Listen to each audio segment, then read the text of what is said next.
மக்கா வாழ்க்கையில் முதல் காலகட்டம். அல்லாஹுவின் பக்கம் அழைப்பது. இதில் இரகசிய அழைப்பு 3 ஆண்டுகள் நீடித்தன. சூரா முத்தஸிரின் ஆரம்ப வசனங்கள் அருளப்பட்டதும் ஏகத்துவ அழைப்புக்கு நபி ஸல்லல்லாஹு அலைஹி வஸல்லம் அவர்கள் தயாரானார்கள். அக்கால மக்கள் சிலைகளை வணங்கி வந்தார்கள். தங்களது முன்னோர்களை சிலை வணங்கிகளாக கண்டார்கள் என்பதை தவிர சிலை வணக்கத்திற்காக வேறு எந்த ஆதாரமும் அவர்களிடம் இருக்கவில்லை. பிடிவாதமும் அகம்பாவமும் அவர்களது இயல்பாக இருந்தன. அனைத்து பிரச்சனைகளுக்கும் தீர்வு வாள் முனைதான் என்றும் அரபிய தீபகற்பத்தின் மார்க்க தலைமைக்கு தாங்களே மிக தகுதியுடையோர் என்றும் நம்பியிருந்தார்கள். அரபிய தீபகற்பத்தின் மார்க்க தலைமையிடமான மக்காவை தங்களுடைய கட்டுப்பாட்டில் வைத்திருந்தார்கள். அதை அப்படியே பாதுகாப்பது தங்களது பொறுப்பென கருதினார்கள். இப்பொழுது அவர்களது உணர்வில் ஊறி கிடந்த கொள்கைகளை தகர்க்கும் முயற்சியை திடீரென செய்தால் அது எதிர் விளைவுகளை ஏற்படுத்திவிடும். எனவே அழைப்பு பணியை இரகசியமாக தொடங்குவதுதான் விவேகமான செயலாக இருந்தது. முந்தியவர்கள் நபி ஸல்லல்லாஹு அலைஹி வஸல்லம் அவர்கள் ஆரம்பமாக குடும்பத்தார் மற்றும் நண்பர்களில் தனது நம்பிக்கைக்கு உரியவர்களுக்கு இஸ்லாமை அறிமுகப்படுத்தினார்கள். உண்மையை நேசிப்பவர் நல்லவர் என தான் எண்ணியவர்களுக்கும் ஏகத்துவ அழைப்பு விடுத்தார்கள். நபி ஸல்லல்லாஹு அலைஹி வஸல்லம் அவர்களை எந்த வகையிலும் சந்தேகிக்காத ஒரு கூட்டம் அவர்களின் அழைப்பை ஏற்றது. இஸ்லாமிய வரலாற்றில் இவர்கள் அஸ்ஸாபிகூனல் அவ்வலூன், முந்தியவர்கள் முதலாமவர்கள் என்று அறியப்படுகிறார்கள். இவர்களில் முதன்மையானவர் நபி ஸல்லல்லாஹு அலைஹி வஸல்லம் அவர்களின் துணைவியரான அன்னை கதீஜா ரலியல்லாஹு அன்ஹா ஆவார்கள். பின்னர் நபி ஸல்லல்லாஹு அலைஹி வஸல்லம் அவர்களின் அடிமை ஸைத் இப்னு ஹாரிஸா ரலியல்லாஹு அன்ஹு, நபி ஸல்லல்லாஹு அலைஹி வஸல்லம் அவர்களின் பராமரிப்பில் இருந்த சிறுவர் அலி ரலியல்லாஹு அன்ஹு, உற்ற தோழரான அபூபக்கர் ரலியல்லாஹு அன்ஹு ஆகிய அனைவரும் அழைப்பு பணியின் முதல் நாளிலேயே இஸ்லாமை தழுவினார்கள். பிறகு இறை அழைப்பு பணிக்காக அபூபக்கர் ரலியல்லாஹு அன்ஹு அவர்கள் ஆயத்தமானார்கள். அவர்கள் அனைவரின் நேசத்திற்கு உரியவராக, மென்மையானவராக, நற்குணமுடையவராக, உபகாரியாக இருந்தார்கள். அவர்களது அறிவு, வணிக தொடர்பு, இனிய பேச்சு ஆகியவற்றை மக்கள் மிகவும் நேசித்தார்கள். அவர்களில் தனக்கு மிக நம்பிக்கைக்கு உரியவர்களை முதலில் அழைக்கத் தொடங்கினார்கள். அவர்களது அழைப்பை ஏற்று உஸ்மான் இப்னு அஃபான், ஜுபைர் இப்னு அவ்வாம், அப்துர் ரஹ்மான் இப்னு அவுஃப், சஅத் இப்னு அபி வக்காஸ், தல்ஹா இப்னு உபைதுல்லாஹ் ரலியல்லாஹு அன்ஹும் ஆகிய 8 நபர்கள் இஸ்லாமை முதலாக ஏற்றுக்கொண்டார்கள். இவர்களை அடுத்து இந்த சமுதாயத்தின் அமீன், நம்பிக்கையாளர் என்று பெயர் சூட்டப்பட்ட அபு உபைதா ஆமீர் இப்னு ஜர்ராஹ், அபு சலமா இப்னு அப்துல் அசத், அவரது மனைவி உம்மு சலமா, அர்க்கம் இப்னு அபுல் அர்க்கம், உஸ்மான் இப்னு மல்ஊன், அவரது 2 சகோதரர்களான குதாமா, அப்துல்லா, உபைதா இப்னு ஹாரிஸ், சயீத் இப்னு ஸைத், அவரது மனைவியும் உமர் ரலியல்லாஹு அன்ஹு அவர்களின் சகோதரியுமான ஃபாத்திமா பின்த் ஹத்தாப், ஹப்பாப் இப்னு அரத், ஜாஃபர் இப்னு அபு தாலிப், அவரது மனைவி அஸ்மா பின்த் உமைஸ், காலித் இப்னு சயீத் இப்னு ஆஸ், அவரது மனைவி உமைனா பின்த் கலப், அம்ரு இப்னு சயீத் இப்னு ஆஸ், ஹாத்திப் இப்னு ஹாரிஸ், அவரது மனைவி ஃபாத்திமா பின்த் முஜல்லில், கத்தாப் இப்னு அல் ஹாரிஸ், அவரது மனைவி ஃபுகைஹா பின்த் யசார், மஹ்மர் இப்னு அல் ஹாரிஸ், முத்தலிப் இப்னு அஜ்ஹர், ரமலா பின்த் அபு அவ்ம், நுஐம் இப்னு அப்துல்லா ரலியல்லாஹு அன்ஹும் ஆகிய இவர்கள் அனைவரும் குறைஷி கோத்திரத்திலிருந்து இஸ்லாமை ஏற்றவர்களில் முதன்மையானவர்கள் ஆவர். அப்துல்லா இப்னு மஸ்ஊத், மஸ்ஊத் இப்னு ரபியா, அப்துல்லா இப்னு ஜாக்ஷ், அபு அஹ்மத் இப்னு ஜாக்ஷ், பிலால் இப்னு ரபாஹ் ஹபஷி, சுஹைப் இப்னு சினான், அம்மார் இப்னு யாசீர், அவரது மனைவி சுமையா, ஆமீர் இப்னு ஃபுகைரா ரலியல்லாஹு அன்ஹும் ஆகியோர் மற்ற கோத்திரத்திலிருந்து இஸ்லாமை ஏற்றவர்களில் முதன்மையானவர்களாவர். பெண்களில் மேற்கூறப்பட்டவர்களை தவிர மற்றும் பலர் இஸ்லாமை ஏற்றனர். அவர்களில் உம்மு ஐமன் பரக்கா ஹபஷியா, அப்பாஸின் மனைவி உம்முல் ஃபதுல் லுபபஹ், அஸ்மா பின்த் அபு பக்ர் ரலியல்லாஹு அன்ஹும் ஆகியோரும் அடங்குவார்கள். ஆதாரம் இப்னு ஹிஷாம். அஸ்ஸாபிகூனல் அவ்வலூன், முந்தியவர்கள் முதலாம் அவர்கள் என்று குர்ஆனில் அல்லாஹ் இவர்களை போற்றுகின்றான். இஸ்லாமை ஆரம்பமாக ஏற்றுக்கொண்ட ஆண் பெண்களின் எண்ணிக்கை 130 ஆகும். எனினும் இவர்கள் அனைவரும் நபி ஸல்லல்லாஹு அலைஹி வஸல்லம் அவர்கள் மறைமுகமாக அழைப்பு விடுத்த காலத்தில் இஸ்லாமை ஏற்றார்களா அல்லது அவர்களில் சிலர் அதற்கு பின் இஸ்லாமை ஏற்றார்களா என்று உறுதியாக கூற முடியாது. தொழுகை. இஸ்லாமிய மார்க்கத்தில் தொழுகையே முதலாவதாக கடமையாக்கப்பட்டது. இப்னு ஹஜர் ரஹ்மத்துல்லாஹி அலைஹி கூறுகிறார்கள், மிஹ்ராஜுக்கு முன்பே நபி ஸல்லல்லாஹு அலைஹி வஸல்லம் அவர்களும் தோழர்களும் தொழுது வந்தார்கள் என்பதில் சந்தேகம் எதுவும் இல்லை. ஆனால் ஐவேளை தொழுகை கடமையாவதற்கு முன் ஏதேனும் தொழுகைகள் கடமையாக்கப்பட்டிருந்ததா இல்லையா என்பதில் கருத்து வேறுபாடு உள்ளது. சிலர் சூரிய உதயத்திற்கு முன்பும் மறைவதற்கு முன்பும் தொழுது கொள்வது கடமையாக இருந்தது என்று கூறுகின்றனர். இப்னு ஹிஷாம் ரஹ்மத்துல்லாஹி அலைஹி கூறுகிறார்கள், நபி ஸல்லல்லாஹு அலைஹி வஸல்லம் அவர்களும் தோழர்களும் கணவாய்களுக்கு சென்று ரகசியமாக தொழுது வந்தார்கள். ஒருமுறை நபி ஸல்லல்லாஹு அலைஹி வஸல்லம் அவர்களும் அலி ரலியல்லாஹு அன்ஹு அவர்களும் தொழும்போது அபூ தாலிப் பார்த்து அது பற்றி விசாரித்தார். அந்த இருவரும் நல்ல செயலையே செய்கிறார்கள் என்று தெரிந்து கொண்டதும் அதில் நிலைத்திருங்கள் என்று கூறினார். தொழுகை மட்டுமே முஸ்லிம்களுக்கு கடமையாக்கப்பட்டிருந்தது. அதை தவிர வேறு வணக்க வழிபாடுகளோ ஏவல் விளக்கலோ இருந்ததாக தெரியவில்லை.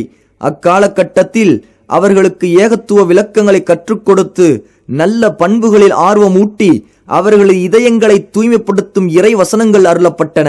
மேலும் அந்த வசனங்கள் சொர்க்கத்தையும் நரகத்தையும் அவர்கள் கண்முன் காண்பது போல் வருணித்தன. எழுச்சிமிகு உபதேசங்களால் இதயங்களை திறந்து ஆன்மாவுக்கு வலுவூட்டி அக்கால மக்கள் அதுவரை அறிந்திராத ஒரு புதிய நாகரிக வாழ்வுக்கு இறை நூல் அவர்களை அழைத்துச் சென்றது.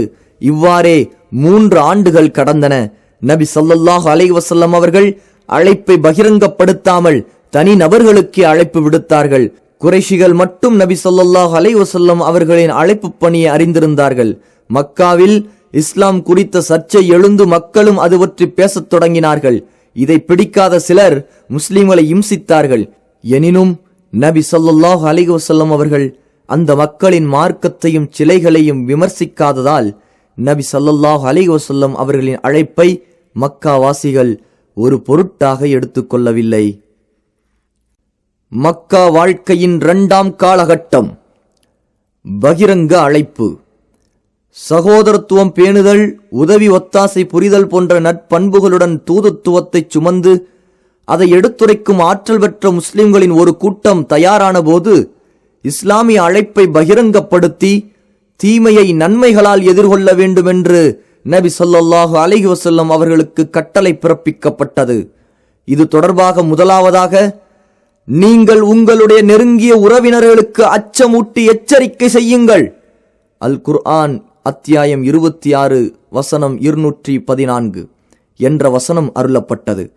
இந்த வசனத்தின் முன்தொடரில் நபி மூசா அலைஹிஸ்ஸலாத்து வஸ்ஸலாம் அவர்களுக்கு இறைத்தூது கிடைத்ததிலிருந்து இஸ்ரவேலர்களுடன் அவர்கள் ஹிஜ்ரா செய்தது வரையிலான நிகழ்வுகளும், ஃபிர்அவுன் மற்றும் அவனது கூட்டத்தாரிடமிருந்து இஸ்ரவேலர்களுக்கு கிடைத்த வெற்றியும், ஃபிர்அவுன் தனது கூட்டத்தாருடன் மூழ்கடிக்கப்பட்ட சம்பவங்களும் விவரிக்கப்படுகிறது. மேலும் ஃபிர்அவுனை ஏகத்துவத்தின் பக்கம் அழைத்த போது நபி மூசா அலைஹிஸ்ஸலாத்து வஸ்ஸலாம் கடந்து சென்ற அனைத்து நிலைமைகளும் விவரமாக கூறப்பட்டன. இஸ்லாமிய அழைப்பை பகிரங்கப்படுத்த வேண்டும் என்ற கட்டளையுடன் மேற்கூறப்பட்ட விவரங்களை கொண்டு வந்ததற்கான காரணம், மக்களை அழைக்கும் போது அவர்களிடமிருந்து பொய்ப்பித்தல், அத்துமீறல், கொடுமைப்படுத்துதல் போன்றவற்றை சந்திக்க நேரிடும். அவற்றை தாங்கியே தீர வேண்டும். எனவே தொடக்கத்திலிருந்தே தங்களது செயல்பாட்டில் தெளிவாக இருக்க வேண்டும் என்பதற்கு முன் உதாரணமாக நபி ஸல்லல்லாஹு அலைஹி வஸல்லம் அவர்களுக்கும் நபி தோழர்களுக்கும் முன் சென்ற நபிமார்கள் மற்றும் சமுதாயத்தவர்களின் நிகழ்ச்சிகளை சுட்டிக்காட்டப்பட்டது.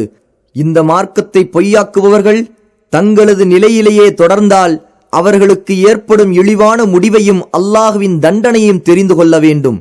அழகிய முடிவு தங்களுக்குத்தான் என்பதை நம்பிக்கையாளர்கள் நம்ப வேண்டும் என்பதற்காக இந்த அத்தியாயத்தில் நூஹ், இப்ராஹிம், லூத், ஹூத், சாலிஹ் அலைஹிஸ்ஸலாத்து வஸ்ஸலாம் ஆகிய நபிமார்களின் சமுதாயத்தினர், அஸ்ஹாபுல் ஐகா தோட்டக்காரர்கள் என இறைத்தூதர்களை பொய்யாக்கியவர்களின் முடிவுகள் கூறப்பட்டுள்ளன. நெருங்கிய உறவினர்களை நேர்வழிக்கு அழைத்தல்.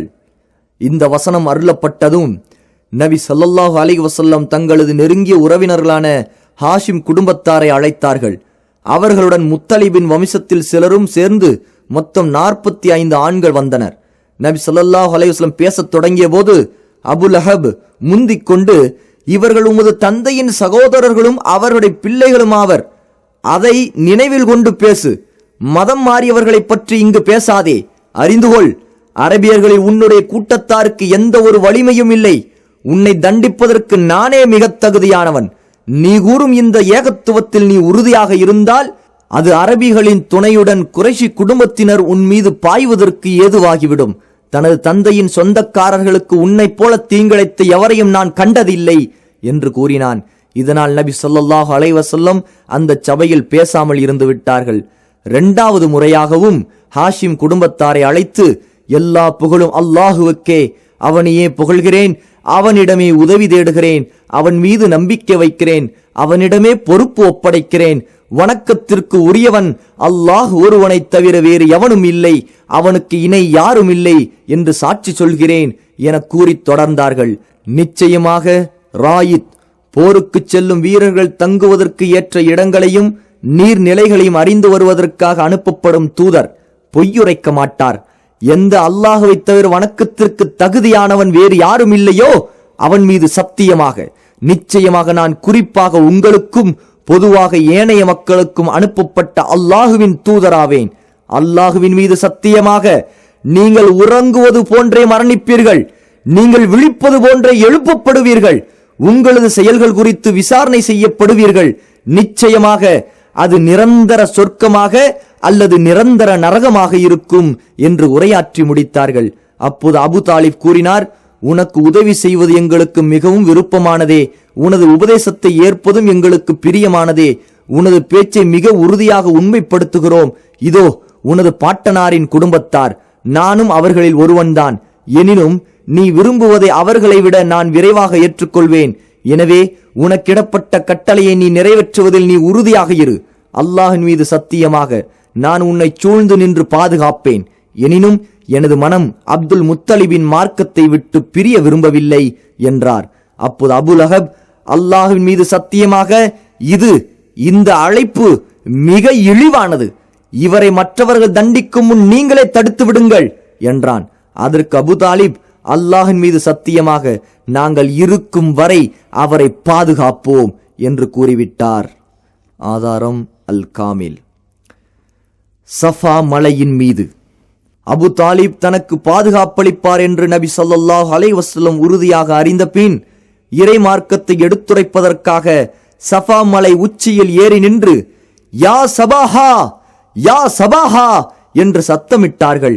பெரும் படையொன்று சூழ்ந்து கொண்டதை அல்லது ஏதேனும் பேராபத்து வந்துவிட்டதை அறிவிக்க இந்த வார்த்தை பயன்படுத்தப்படும். பிறகு குறைஷி வம்சத்தின் ஒவ்வொரு பிரிவினரையும் அழைத்தார்கள்.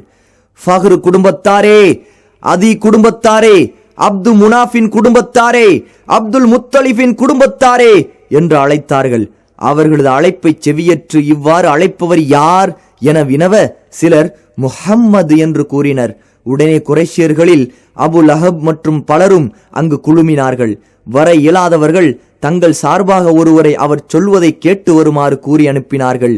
அனைவரும் ஒன்று கூடிய போது நபி ஸல்லல்லாஹு அலைஹி வஸல்லம், இந்த மலைக்கு பின்னால் உள்ள கணவாயில் உங்களை தாக்குவதற்காக குதிரை வீரர்கள் காத்திருக்கிறார்கள் என்று நான் கூறினால் நீங்கள் நம்புவீர்களா என்று கேட்டார்கள். அதற்கு அந்த மக்கள், ஆம், உங்களை நம்புவோம், உங்களை உண்மையாளராகவே கண்டிருக்கிறோம், பொய்யுரைத்து கண்டதில்லை என்றார்கள். அதற்கு நபி ஸல்லல்லாஹு அலைஹி வஸல்லம் அவர்கள், மிக கடுமையான வேதனை வரும் முன் நான் உங்களை அச்சமுட்டி எச்சரிக்கை செய்கிறேன்.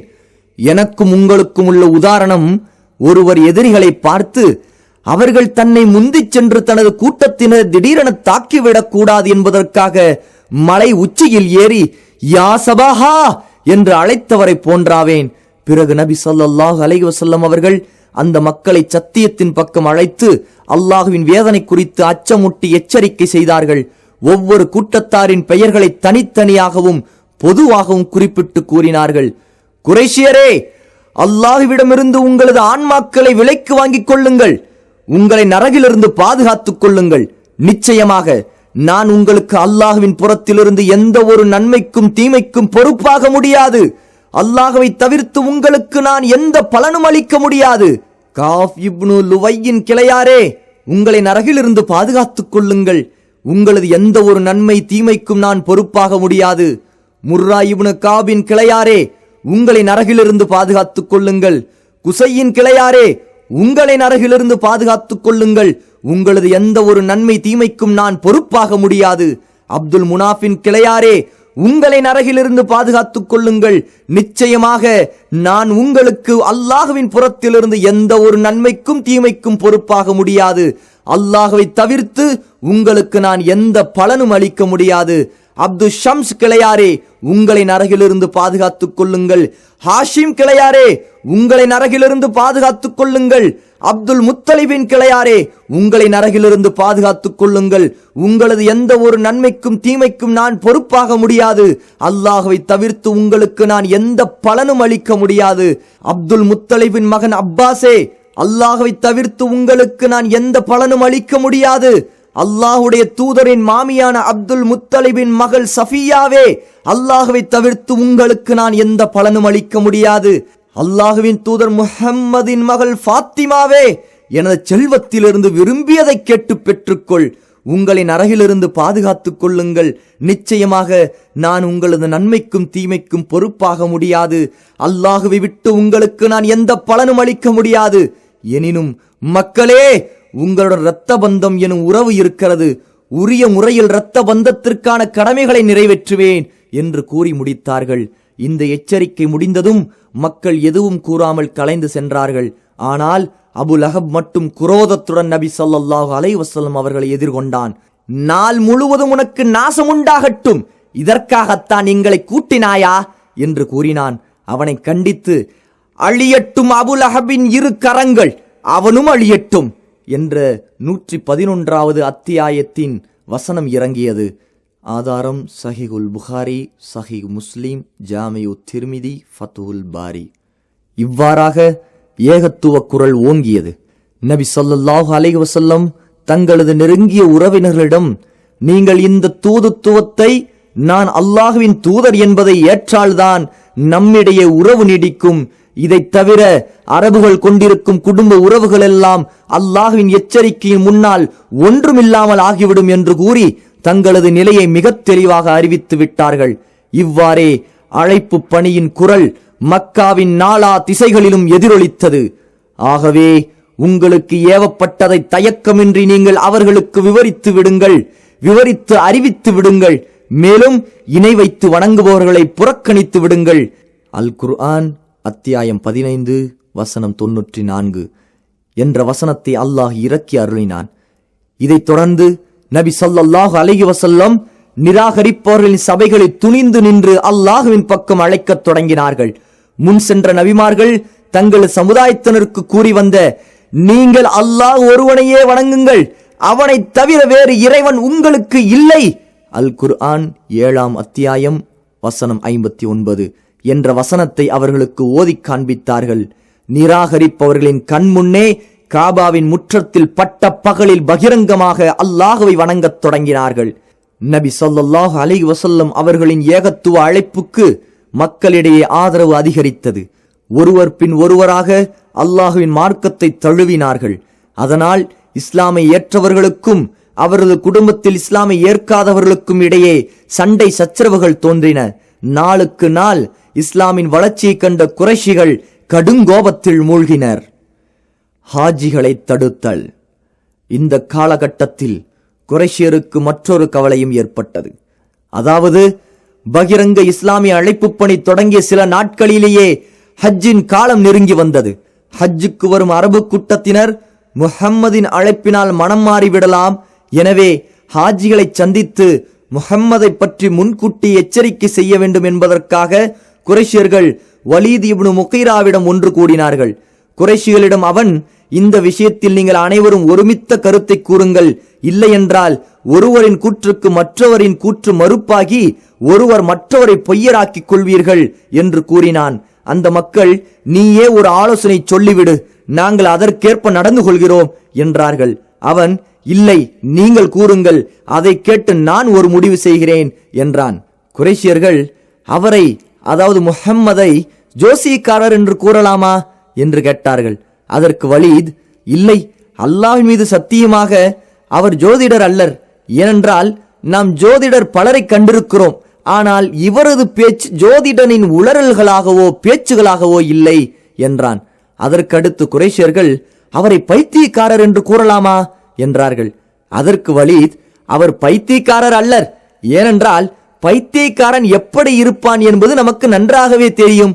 ஆனால் அவரிடம் பைத்தியத்தின் எந்த அடையாளமும் இல்லை என்றான். மீண்டும் குறைஷியர்கள் அவரை கவிஞர் என கூறலாமா என்றார்கள். அதற்கு வலீத், அவர் கவிஞர் அல்ல. ஏனென்றால் நமக்கு கவியின் அனைத்து வகைகளும் தெரியும், ஆனால் அவரது பேச்சு கவியாக இல்லையே என்றான். அதற்கு குறைஷியர்கள் அவரை சூனியக்காரர் என்று கூறலாமா என்றார்கள். அதற்கு வலீத், நாம் சூனியக்காரர்களையும் அவர்களது சூனியத்தையும் நன்கு அறிந்திருக்கிறோம், ஆனால் அவரது பேச்சு சூனியக்காரர்களின் ஊதுதலாகவோ முடிச்சுகளாகவோ நமக்கு தோன்றவில்லையே என்றான். குறைஷியர்கள், பின்னர் நாம் எதைத்தான் கூறுவது என்றார்கள். அதற்கு வலீத், அல்லாஹின் மீது சத்தியமாக அவரது பேச்சில் ஒரு தனித்துவமான இனிமையும் மிகுந்த கவர்ச்சியும் இருக்கிறது. அதன் தொடக்கம் பழக்குலையாகவும் அதன் இறுதி பறிக்கப்பட்ட கனியாகவும் இருக்கிறது. நீங்கள் முன்பு கூறியதில் எதை கூறினாலும் அது பொய்தான் என்று தெரிந்துவிடும். உங்களது கூற்றில் மிக ஏற்றது அவரை சூனியக்காரர் என்று கூறுவதுதான். அவர் ஒரு சூனியத்தை கொண்டு வந்து அதன் மூலம் தந்தை, மகன், கணவன், மனைவி, சகோதரர்கள், குடும்பங்கள் ஆகியோருக்கிடையில் பிரிவினையை ஏற்படுத்தி விடுகிறார் என்றே கூறுங்கள் என்று வலீத் கூறினான். அதை ஏற்று மக்கள் திருப்தியுடன் கலைந்தார்கள். ஆதாரம் இப்னு ஹிஷாம். குறைஷியர்கள் வலீதிடம் பிரச்சனையற்ற ஒரு நல்ல ஆலோசனையை தங்களுக்கு கூறும்படி கேட்க, அதற்கு வலீத், அது குறித்து சிந்திக்க எனக்கு அவகாசம் அளியுங்கள் என்று கூறி மிக நீண்ட நேரம் யோசித்த பின் மேற்கண்ட தனது கருத்தை கூறினான் என சில அறிவிப்புகளில் குறிப்பிடப்பட்டுள்ளது. வலீதின் இந்த செயல் குறித்து அல் முத்தசிர் என்ற அத்தியாயத்தின் 11 முதல் 26 வரையிலான 16 வசனங்களை அல்லாஹ் இறக்கி வைத்து அந்த வசனங்களுக்கிடையில் அவன் யோசித்த விதங்களை பற்றி அல்லாஹ் மிக அழகாக குறிப்பிடுகிறான். நிச்சயமாக அவன் இந்த குர்ஆனை பற்றி மிக மிக கவனித்து ஒரு பொய்யை கற்பனை செய்தான். அவன் அழிந்து போவான். என்னதான் கற்பனை செய்து விட்டான், பின்னும் அவன் அழிந்து போவான். என்னதான் கற்பனை செய்து விட்டான், ஒன்றுமில்லை. பின்னும் அதனை பற்றி கவனித்தான். பின்னர் தன் இயலாமையை பற்றி முகம் கடுகடுத்தான், முகம் சுளித்தான். பின்னர் புறங்காட்டிச் சென்றான். எனினும் பின்னும் கர்வம் கொண்டான். ஆகவே இது மயக்கக்கூடிய சூனியமே தவிர வேறில்லை என்றும், இது மனிதருடைய சொல்லே தவிர வேறில்லை என்றும் கூறினான்.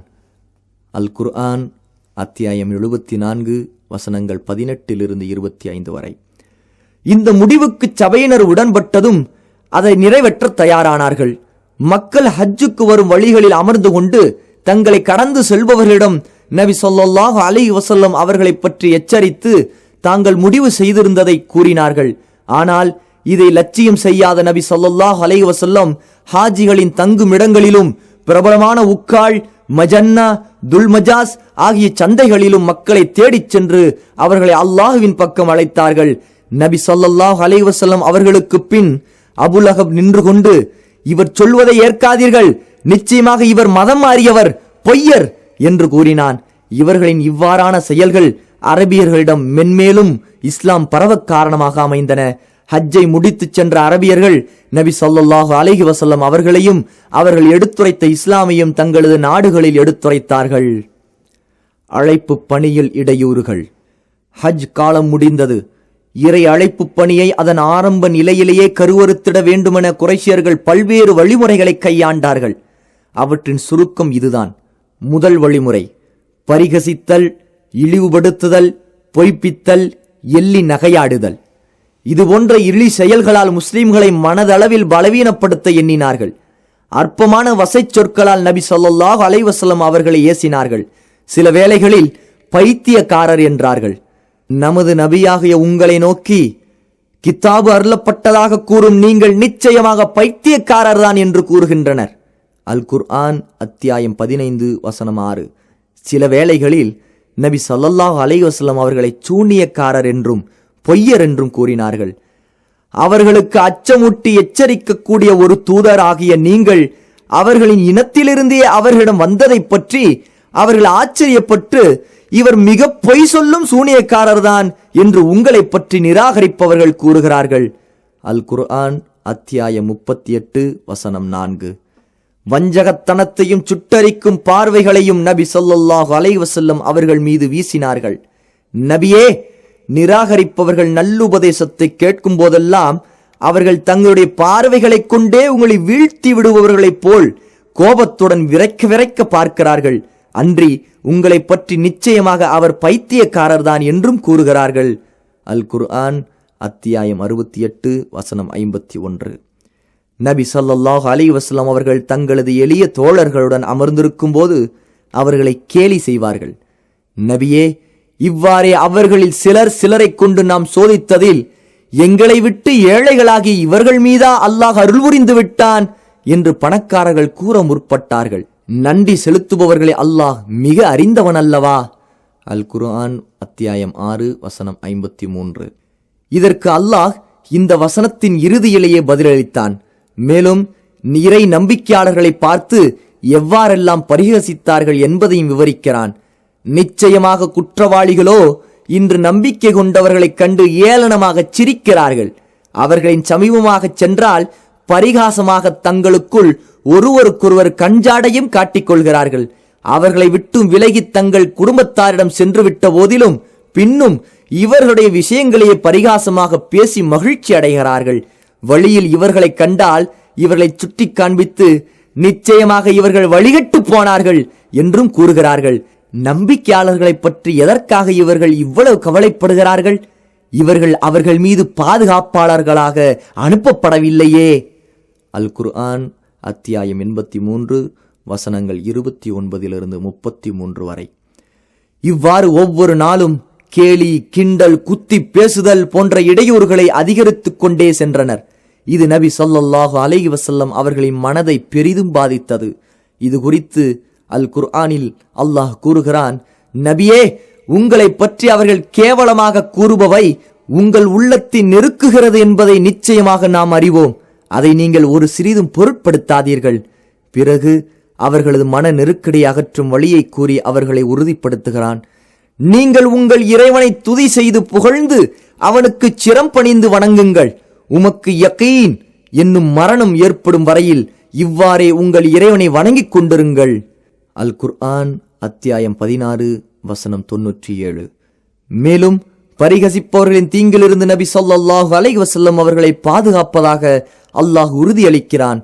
பரிகாசம் செய்யும் இவர்களுடைய தீங்கை தடை செய்வதற்கு நிச்சயமாக நாமே உங்களுக்கு போதுமாயிருக்கிறோம். இவர்கள் உங்களை பரிகசிப்பது மட்டுமா, அல்லாஹுக்கு மற்றொரு பொய் தெய்வத்தை கூட்டாக்குகிறார்கள். இதன் பலனை பின்னர் இவர்கள் அறிந்து கொள்வார்கள். அல் குர்ஆன் அத்தியாயம் 16 வசனங்கள் 95 96. அது மட்டுமின்றி அவர்களது தீய செயல்கள் அவர்களுக்கு எதிராகவே முடியும் என்பதையும் அல்லாஹ் முன்னறிவிப்பு செய்தான். நபியே, உங்களுக்கு முன்னர் வந்த நம்முடைய மற்ற தூதர்களும் நிச்சயமாக இவ்வாறுதான் பரிகசிக்கப்பட்டார்கள்.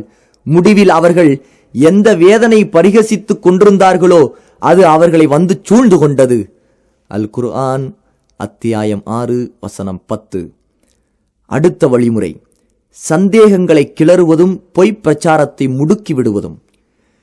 ஏகத்துவ அழைப்பை மக்கள் செவியற்று சிந்திக்க முடியாத வகையில் பல வகையான பொய்ப் பிரச்சாரங்களை கட்டவிழ்த்து விட்டார்கள்.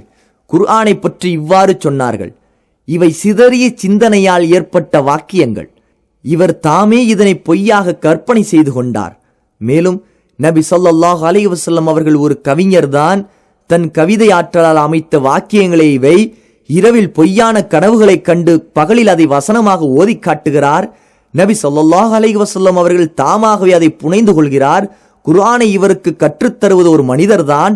குர்ஆன் ஆகிய இது பொய்யாக அவர் கற்பனை செய்து கொண்டதே தவிர வேறில்லை. இதை கற்பனை செய்வதில் வேறு மக்களும் அவருக்கு உதவி புரிகிறார்கள். இது முன்னோர்களின் கட்டுக்கதையே. காலையிலும் மாலையிலும் இவருக்கு ஓதி காண்பிக்கப்படுகிறது. அதனை இவர் மற்றொருவரின் உதவியை கொண்டு எழுதி வைக்கும்படி செய்கிறார். இவ்வாறெல்லாம் அந்த நிராகரிப்பவர்கள் சூழ்நிலைகளுக்கு ஏற்ப பிரச்சாரம் செய்து வந்தார்கள். பார்க்க அல் குர்ஆன் வசனங்கள் அத்தியாயம் 21 வசனம் 5, அத்தியாயம் 16 வசனம் 103, அத்தியாயம் 25 வசனங்கள் 4, 5. சில வேளைகளில் குறி சொல்பவர்களுக்கு ஜின் ஷைத்தான் இறங்கி செய்தி சொல்வது போல நபி ஸல்லல்லாஹு அலைஹி வஸல்லம் அவர்கள் மீதும் ஜின் ஷைத்தான் இறங்கி செய்தி சொல்கின்றன என்றனர். இதை மறுத்தே பின்வரும் வசனம் அருளப்பட்டது. ஷைத்தான்கள் யார் மீது இறங்குகின்றனர் என்பதை நான் உங்களுக்கு அறிவிக்கவா? பொய் சொல்லும் ஒவ்வொரு பாவியின் மீதும் இறங்குகிறார்கள். தாங்கள் கேள்விப்பட்டதையெல்லாம் அவர்களுக்கு கூறுகிறார்கள். அவர்களில் பெரும்பாலானவர்கள் பெரும் பொய்யர்கள்தான். அல் குர்ஆன் அத்தியாயம் 26 வசனங்கள் 221 223 வரை. அதாவது, மக்களே, பாவத்தில் உழலும் பொய்யான பாவியின் மீதுதான் ஷைத்தான்கள் இறங்குகிறார்கள். நான் பொய்யுரைத்தோ பாவம் செய்தோ நீங்கள் கண்டதில்லை. அப்படி இருக்க இந்த குர்ஆனை ஷைத்தான் எனக்கு கற்றுக் கொடுத்தான் என்று எப்படி கூறுகிறீர்கள்? சில வேளைகளில் நபி ஸல்லல்லாஹு அலைஹி வஸல்லம் அவர்களை பார்த்து, இவருக்கு ஒரு வகையான பைத்தியம் பிடித்துள்ளது, நல்ல கருத்துக்களை இவரே சிந்தித்து அதை அழகிய மொழி நடையில் கவிஞர்களைப் போன்று கூறுகிறார், எனவே இவர் கவிஞர், இவரது வார்த்தைகள் கவிதைகள்தான் என்றார்கள். அல்லாஹ் இவர்களுக்கு மறுப்பு தெரிவித்து கவிஞரிடம் உள்ள 3 தன்மைகளை குறிப்பிட்டு அதில் ஒன்று கூட நபி ஸல்லல்லாஹு அலைஹி வஸல்லம் அவர்களிடம் இல்லை என்பதை தெளிவுபடுத்தினான். கவிஞர்களை வழிகட்டவர்கள் தாம் பின்பற்றுகின்றனர். நிச்சயமாக அவர்கள் ஒவ்வொரு திடலிலும் தட்டழிந்து திரிகிறார்கள் என்பதை நபியே நீங்கள் பார்க்கவில்லையா? நிச்சயமாக அவர்கள் செய்யாத காரியங்களை செய்ததாக கூறுகிறார்கள். அல் குர்ஆன் அத்தியாயம் 26 வசனங்கள் 224 226 வரை. 1. நபி ஸல்லல்லாஹு அலைஹி வஸல்லம் அவர்களை பின்பற்றியவர்கள் மார்க்கத்திலும் நல்ல பண்புகளிலும் சிறந்து விளங்கி இறையச்சத்துடன் நேர்வழியும் அடைந்தவர்களாவர். வழிகட்டிற்கான எந்த அடையாளமும் அவர்களிடம் இல்லை. 2. கவிஞர்கள் சந்தர்ப்பத்திற்கு தக்கவாறு உளறுவதைப் போன்று நபி ஸல்லல்லாஹு அலைஹி வஸல்லம் முன்னுக்கு பின் முரணாக உளரவில்லை. மாறாக அவர்கள் ஒரே இறைவன் ஒரே மார்க்கம் என்ற கொள்கையின் பக்கம் எப்போதும் அழைத்துக் கொண்டிருந்தார்கள். 3. தாங்கள் செய்ததையே பிறரிடம் நபி ஸல்லல்லாஹு அலைஹி வஸல்லம் எடுத்துரைத்தார்கள். பிறரிடம் எடுத்துரைத்ததையே தங்களது வாழ்வில் நடைமுறைப்படுத்தினார்கள். எனவே நபி ஸல்லல்லாஹு அலைஹி வஸல்லம் அவர்களுக்கும் கவிஞர்களுக்கும் குர்ஆனுக்கும் கவிதைக்கும் எந்த வகையிலும் தொடர்பில்லை. பிறகு எவ்வாறு ஒப்பிடுகிறீர்கள்? இவ்வாறு நபி ஸல்லல்லாஹு அலைஹி வஸல்லம் அவர்களுக்கும் குர்ஆனுக்கும் எதிராக நிராகரிப்போர் எழுப்பிய ஒவ்வொரு சந்தேகத்துக்கும் தெளிவான ஆணித்தரமான பதில்களை அல்லாஹ் இறக்கி அருளினான். நிராகரிப்பவர்களின் பெரும்பாலான சந்தேகங்கள் ஓரிரை கொள்கை, தூதுத்துவம், மரணித்தவர் மறுமையில் எழுப்பப்படுவது ஆகிய 3 பற்றியே இருந்தது. ஏகத்துவம் தொடர்பான அவர்களது அனைத்து சந்தேகங்களுக்கும் குர்ஆன் உறுதியான பதிலளித்து அவர்களது கற்பனை கடவுள்கள் எவ்வளவு பலவீனமானவை என்பதையும் தெளிவுபடுத்தியது. குர்ஆனின் ஆணித்தரமான விளக்கங்கள் குறைஷியரின் கோபத்தை அதிகரிக்கச் செய்தது.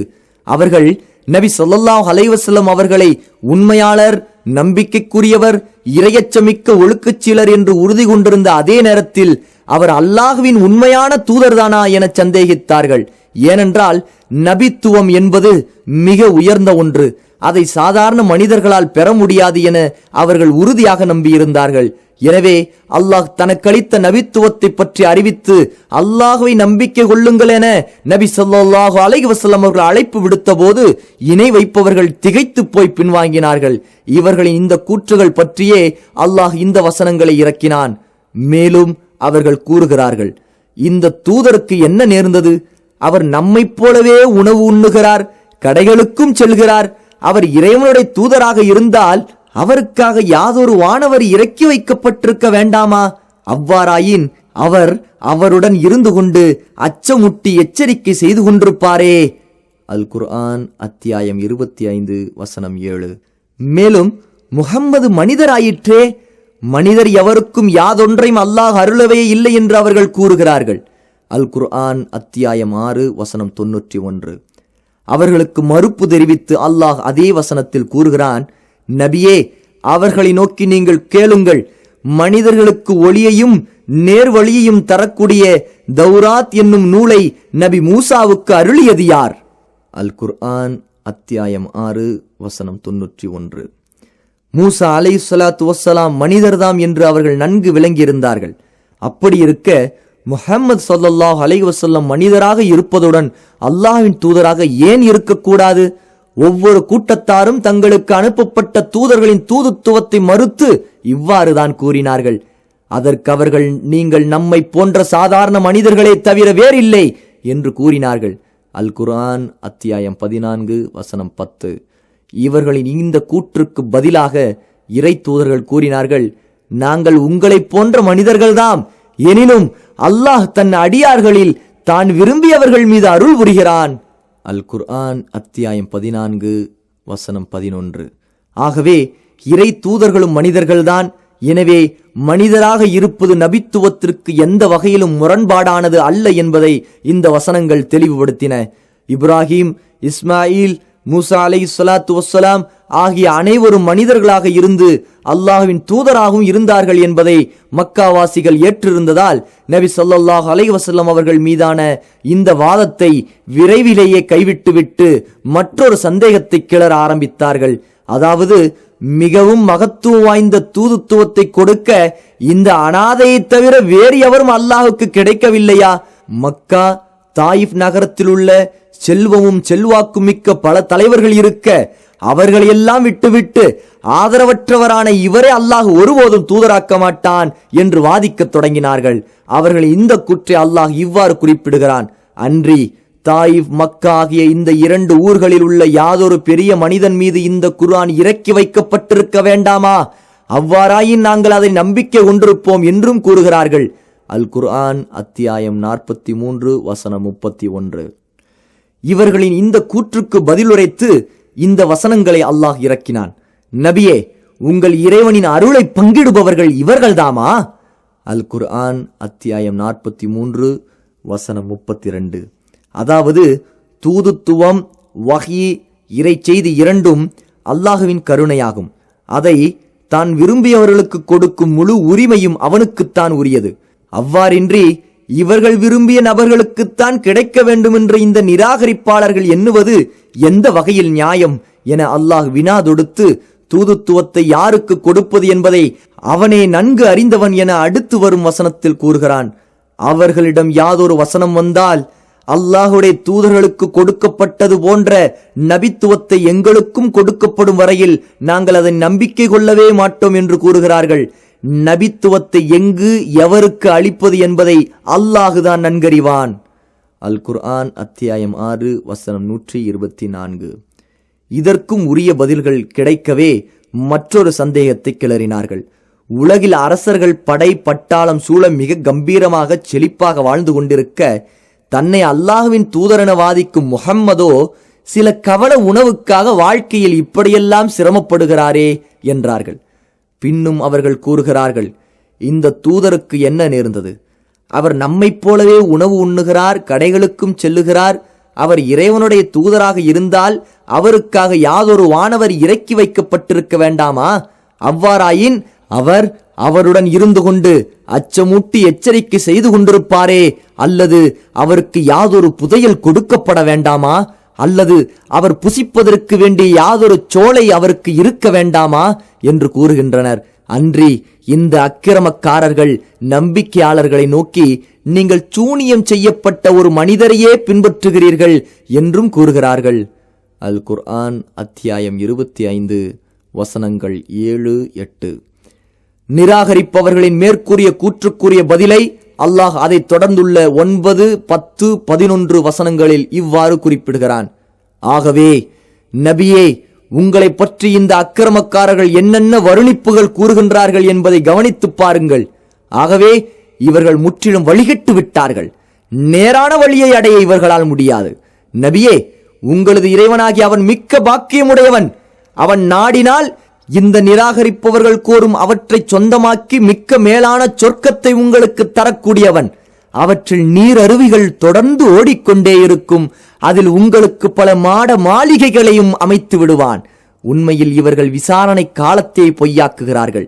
எவர்கள் விசாரணை காலத்தை பொய்யாக்குகிறார்களோ அவர்களுக்கு கடுமையாக பற்றி எறியும் நரகத்தையே நாம் தயார்படுத்தி வைத்திருக்கின்றோம்.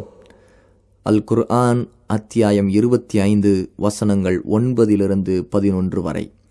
அதாவது, சிறியவர் பெரியவர், பலவீனர் வலியவர், மதிப்புடையவர் மதிப்பற்றவர், சுதந்திரமானவர் அடிமை, ஏழை பணக்காரர் என்ற அனைத்து தரப்பினருக்கும் தூதுத்துவத்தை எடுத்துரைப்பதே முஹம்மது ஸல்லல்லாஹு அலைஹி வஸல்லம் அவர்களது பணி.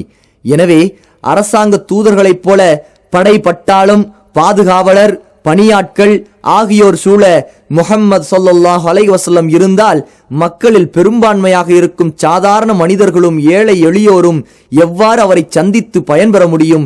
எனவே அரசர்களைப் போன்று ஆடம்பரமாக வாழ்ந்தால் நபித்துவத்தின் நோக்கமே அடிபட்டுவிடும் என்றும் அல்லாஹ் தெளிவுபடுத்தினான்.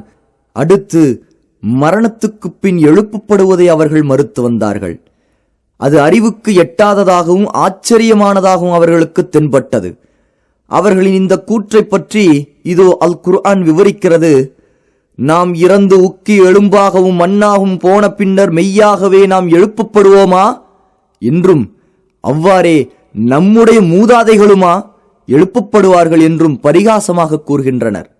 அல் குர்ஆன் அத்தியாயம் 37 வசனங்கள் 16-17. அன்றி இத்தூதர் கூறுகின்றபடி நாம் இறந்து உக்கி மண்ணாக போனதன் பின்னரா உயிர் கொடுத்து மீள வைக்கப்படுவோம்? இவ்வாறு மீளுவது வெகு தூரம், மீளப் போவதே இல்லை என்றும் கூறுகின்றனர். அல் குர்ஆன் அத்தியாயம் 50 வசனம் 3. எனினும் எவர்கள் நிராகரிக்கின்றவர்களாக இருக்கின்றார்களோ அவர்கள் மற்றவர்களை நோக்கி, நீங்கள் இறந்து மக்கிய அணுவணுவாக பிரிக்கப்பட்டதன் பின்னரும் நிச்சயமாக நீங்கள் புதிதாக படைக்கப்பட்டு விடுவீர்கள் என்று உங்களுக்கு பயமுறுத்தி கூறக்கூடியதொரு மனிதனை நாம் உங்களுக்கு அறிவிக்கவா என்று பரிகாசமாக கூறுகின்றனர். அன்றி இந்த மனிதர் அல்லாஹ்வின் மீது பொய்யாக கற்பனை செய்து கொண்டாரோ அல்லது அவருக்கு பைத்தியம்தான் பிடித்திருக்கிறதோ என்று அவரிடம் கூறுகின்றனர். அவ்வாறன்று. எவர்கள் மறுமையை நம்பவில்லையோ அவர்கள்தாம் பெரும் வேதனையிலும் வெகு தூரமானதொரு வழிகட்டிலும் இருக்கின்றனர். அல் குர்ஆன் அத்தியாயம் 34 வசனங்கள் 7-8. மரணத்திற்கு பிறகு எழுப்பப்படுவதை பரிகாசம் செய்து அவர்கள் கவிதையும் பாடினார்கள். மரணமா? பிறகு எழுப்புதலா? பிறகு ஒன்று சேர்த்தலா? உம்மு அம்ரே, இது என்னே கற்பனை கதை. இப்படி இருந்தது அவர்களுடைய கவிதை. உலகில் நடைபெறும் நிகழ்வுகளை அல்லாஹ் அவர்களது சிந்தனைக்கு உணர்த்தி அவர்களது கூற்றுக்கு மறுப்புரைத்தான். அதாவது, அநீதம் இழைத்தவன் அதற்குரிய தண்டனை அனுபவிக்காமலும் அநீதத்திற்கு உள்ளானவன் அதற்குரிய பரிகாரத்தை பெறாமலும் மரணித்து விடுகிறான். அவ்வாறே நன்மை செய்தவன் அதற்குரிய நற்பலனையும் தீமை செய்தவன் அதற்குரிய தண்டனையும் அனுபவிக்காது மரணமடைகின்றான். மரணத்திற்கு பிறகு ஒரு வாழ்க்கையும் அங்கு ஒவ்வொரு செயலுக்குமான தகுந்த கூலியும் என்ற நியதி இல்லாதிருந்தால் இந்த இரு வகையினரும் சமமாகி விடுவார்கள். அது மட்டுமின்றி பாவியும் அநீதம் இழைத்தவனும் நல்லவரை விடவும் அநீதம் இழைக்கப்பட்டவனை விடவும் பாக்கியத்திற்கு உரியவர்களாக ஆகிவிடுவார்கள். ஆனால் நீதமானவனான அல்லாஹ் தனது படைப்பினங்களை இத்தகைய முரண்பாட்டில் வைத்து விடுவான் என்பது கற்பனைக்கும் அப்பாற்பட்ட ஒன்றாகும். இதை அல்லாஹ் பின்வரும் வசனங்களில் விவரிக்கிறான். நமக்கு முற்றிலும் வழிபடும் முஸ்லிம்களை பாவம் செய்யும் குற்றவாளிகளைப் போல் நாம் ஆக்கி விடுவோமா? உங்களுக்கு என்ன நேர்ந்தது? இருவரும் சமமென எவ்வாறு தீர்ப்பளிக்கின்றீர்கள்? அல் குர்ஆன் அத்தியாயம் 68 வசனங்கள் 35-36. நம்பிக்கை கொண்டு நல்ல செயல்கள் செய்தவர்களை பூமியில் விஷமம் செய்பவர்களைப் போல் நாம் ஆக்கிவிடுவோமா? அல்லது இறை அச்சமுடையவர்களை பயமற்று குற்றம் புரியும் பாவிகளைப் போல் நாம் ஆக்கிவிடுவோமா? அல் குர்ஆன் அத்தியாயம் 38 வசனம் 28. எவர்கள் பாவத்தை தேடிக்கொண்டார்களோ அவர்கள் நம்பிக்கை கொண்டு நற்செயல்களை செய்தவர்களைப் போல் தாம் ஆகிவிடுவோம் என்று எண்ணிக்கொண்டிருக்கிறார்களா? அவர்கள் உயிருடன் இருப்பதும் அவர்கள் இறந்து விடுவதும் சமமே. அவர்கள் இதற்கு மாறாகச் செய்து கொண்ட முடிவு மகா கெட்டது. அல் குர்ஆன் அத்தியாயம் 45 வசனம் 21. மறுமுறை எழுப்புவது அல்லாஹ்விற்கு முடியுமா என்ற அவர்களின் சந்தேகத்திற்கு இதோ அல்லாஹ் பதிலளிக்கின்றான். மனிதர்களே, நீங்கள் பலமான படைப்பா அல்லது வானமா? அவன்தான் அந்த வானத்தை படைத்தான். அல் குர்ஆன் அத்தியாயம் 79 வசனம் 27. வானங்களையும் பூமியும் எவ்வித சிரமமும் இன்றி படைத்த அல்லாஹ் மரணித்தவர்களை உயிர்ப்பிக்க நிச்சயமாக ஆற்றலுடையவன்தான் என்பதை அவர்கள் கவனிக்க வேண்டாமா? நிச்சயமாக அவன் சகலவற்றிற்கும் ஆற்றலுடையவன். அல் குர்ஆன் அத்தியாயம் 46 வசனம் 33. முதல் முறை உங்களை படைத்ததை நிச்சயமாக நீங்கள் நன்கறிந்து இருக்கின்றீர்கள். இதனைக் கொண்டு நீங்கள் நல்லறிவு பெற வேண்டாமா? இவ்வாறுதான் மறுமையிலும் நாம் உங்களை உயிர் கொடுத்து எழுப்புவோம். அல் குர்ஆன் அத்தியாயம் 56 வசனம் 62. அவன்தான் படைப்புகளை ஆரம்பத்தில் உற்பத்தி செய்பவன். அவனே அவை மரணித்த பின்னரும் உயிர் கொடுத்து அவற்றை மீள வைக்கிறவன். இது அவனுக்கு மிக்க எளிது. வானங்களிலும் பூமியிலும் அவனுடைய உதாரணமும் பரிசுத்த தன்மையும் தான் மிக்க மேலானதாகும். அவன் அனைத்தையும் மிகைத்தவனும் ஞானமுடையவனுமாக இருக்கின்றான். அல் குர்ஆன் அத்தியாயம் 30 வசனம் 27. எழுதப்பட்ட கடிதத்தை சுருட்டுவதைப் போல் நாம் வானத்தை சுருட்டும் நாளை நபியே நீங்கள் அவர்களுக்கு ஞாபகமூட்டுங்கள். முதல் தடவை நாம் அவர்களை படைத்தது போன்றே அந்த நாளில் நாம் அவர்களுக்கு உயிர் கொடுத்து அவர்களை மீள வைப்போம். இது நம் மீது கடமையானதொரு வாக்குறுதியாகும். நிச்சயமாக நாம் இதனை செய்தே தீருவோம். அல் குர்ஆன் அத்தியாயம் 21 வசனம் 104. படைப்புகள் அனைத்தையும் முதல் முறை படைத்ததில் நாம் களைத்து விட்டோமா? இவர்களை மறுமுறை படைப்பது நமக்கு கஷ்டமென கூறுவதற்கு. எனினும் மீண்டும் இவர்களை புதிதாக படைக்கும் விஷயத்தில் இவர்கள் சந்தேகத்தில் இருக்கின்றனர். அல் குர்ஆன் அத்தியாயம் 50 வசனம் 15. இவ்வாறு அவர்களது அனைத்து சந்தேகங்களுக்கும் அறிவார்ந்த விளக்கத்தை அல்லாஹ் அளித்தான். எனினும் அந்த நிராகரிப்பவர்கள் ஆணவத்தால் சிந்திக்க மறுத்து தங்களது கருத்தையே மக்களிடம் திணித்துக் கொண்டிருந்தார்கள். அடுத்த வழிமுறை 3. முன்னோர்களின் கட்டுக்கதைகளை கூறி இறைவன் அருளிய நூலை செவியேற்காதவாறு மக்களை தடுப்பது. நிராகரிப்பவர்கள் மேற்கண்ட சந்தேகங்களுடன் நிறுத்திக் கொள்ளவில்லை. மக்கள் குர்ஆனை செவியேற்கவோ இஸ்லாமிய அழைப்புக்கு பதில் தரவோ இயலாதவாறு அவர்களிடையே புகுந்து தங்களால் இயன்ற வரை தடைகளை ஏற்படுத்தினார்கள். இஸ்லாமிய அழைப்பை கேட்கும் மக்களிடையே நுழைந்து கூச்சல் குழப்பங்களையும் சலசலப்பையும் ஏற்படுத்தி அவர்கள் குழுமியுள்ள அந்த இடங்களிலிருந்து அவர்களை மிரண்டு ஓட வைப்பார்கள். நபி ஸல்லல்லாஹு அலைஹி வஸல்லம் அவர்கள் அழைப்பு விடுப்பதற்கு அல்லது தொழுவதற்கு அல்லது குர்ஆன் ஓதுவதற்கு தயாரானால் பாட்டு பாடி ஆட்டம் போடுவார்கள். இது குறித்து அடுத்து வரும் வசனம் அருளப்பட்டது. நிராகரிப்பவர்கள் மற்றவர்களை நோக்கி, நீங்கள் இந்த குர்ஆனை செவிமடுக்காதீர்கள். எவர்கள் அதை ஓதினாலும் நீங்கள் அச்சமயம் சப்தமிட்டு அதில் கூச்சம் குழப்பம் உண்டு பண்ணுங்கள். அதனால் நீங்கள் முஸ்லிம்களை வென்று விடலாம் என்று கூறினார்கள். அல் குர்ஆன் அத்தியாயம் 41 வசனம் 26. இத்தகைய இடையூறுகளால் நபி ஸல்லல்லாஹு அலைஹி வஸல்லம் அவர்களுக்கு மக்கள் மன்றங்களிலும் பொது சபைகளிலும் இஸ்லாமிய அழைப்பு பணி செய்வதும் குர்ஆனை ஓதி காண்பிப்பதும் மிகச் சிரமமாக இருந்தது. எனவே யாரும் எதிர்பாராத வகையில் திடீரென மக்கள் முன்னிலையில் தோன்றி சொல்ல வேண்டிய விஷயத்தை எடுத்துச் சொல்லி ஓதி காட்ட வேண்டியதை ஓதி காட்டி விடுவார்கள். கடினமான இந்நிலை நபித்துவம் பெற்ற 5ஆம் ஆண்டு இறுதி வரை நீடித்தது. குறைஷியர்களில் ஒருவனான நல்லுர் இப்னு ஹாரிஸ் ஒருமுறை ஹீரா சென்றிருந்த போது அங்கிருந்து பாரசீக அரசர்கள் மற்றும் ருஸ்தும் இஸ்ஃபுந்தியார் ஆகியோரின் கதைகளை கற்று வந்தான். நபி ஸல்லல்லாஹு அலைஹி வஸல்லம் அவர்கள் ஏதேனும் ஒரு சபையில் உபதேசம் செய்யவோ அல்லாஹை பற்றி அச்சமுட்டி எச்சரிக்கை செய்யவோ தொடங்கினால் அவர்களுக்கு பின் நல்லுர் நின்று கொண்டு, குறைஷியரே, முஹம்மதை விட நான் அழகாக பேசுவேன் என்று கூறி தான் கற்று வந்த கதைகளை கூறி முடித்த பின், என்னை விட முஹம்மது அழகாக பேசிட முடியுமா என்று கேட்பான். ஆதாரம் இப்னு ஹிஷாம். இப்னு அப்பாஸ் ரலியல்லாஹு அன்ஹு கூறினார்கள், இனிமையாக பாட்டு பாடும் ஒரு அடிமை பெண்ணை நல்லொரு விலைக்கு வாங்கியிருந்தான். இஸ்லாமை ஏற்க எவரேனும் விரும்பினால் அவரிடம் தனது பாடகியை அழைத்துச் சென்று இவருக்கு உணவளித்து மதுவை புகுட்டி இனிமையாக பாட்டுப்பாடு என்று அவளிடம் கூறுவான். பிறகு அந்த மனிதரிடம், முஹம்மது உன்னை அழைக்கும் காரியத்தை விட இது மிகச் சிறந்தது என்று கூறுவான். இது குறித்து பின்வரும் வசனம் அருளப்பட்டது. ஆதாரம் துர்ருல் மன்சூர். இவர்களைத் தவிர மனிதர்களில் பலர் இருக்கின்றனர். அவர்கள் பொய்யான கட்டுக்கதைகள் மற்றும் வீணான விஷயங்களை விலைக்கு வாங்கி அவற்றை மக்களுக்கு ஓதி காண்பித்து அல்லாஹுடைய வழியிலிருந்து ஞானமின்றி மக்களை வழிகெடுத்து அதனை பரிகாசமாகவும் எடுத்துக் கொள்கின்றனர். இத்தகையவர்களுக்கு இழிவு தரும் வேதனை நிச்சயமாக உண்டு. அல் குர்ஆன் அத்தியாயம் 31 வசனம் 6.